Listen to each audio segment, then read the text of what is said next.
People are recovering tonight after they were rushed to the hospital for being poisoned by carbon monoxide at work. TV 20's Lali Salache spoke to business owners nearby who witnessed the episode. This Cheney Brothers parking lot in Ocala was suddenly filled with employees on Tuesday afternoon. Officials say workers were evacuated after being exposed to carbon monoxide. Odorless, you can't see it.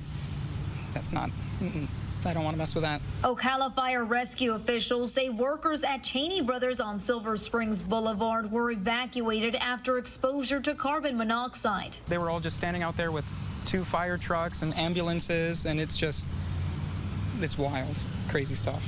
Employees reported symptoms of headaches, dizziness, upset stomach, and chest pain, but they are all expected to recover. Most of the times a reputable company like Cheney Brothers is going to be up to par on their permits and stuff. So I think that was probably just something that was a fluke, but it is a little scary when you know you can't see it or sense it, and it can still have an effect on you. Medics identified 11 people with symptoms of carbon monoxide poisoning, 7 of which were taken to the hospital.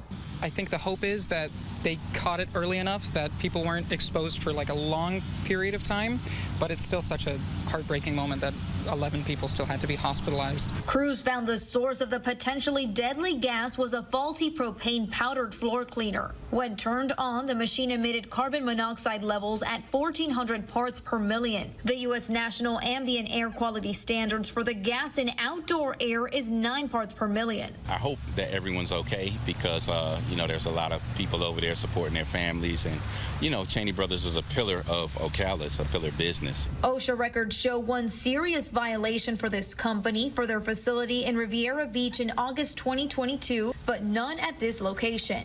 Lali Salache, TV 20 News.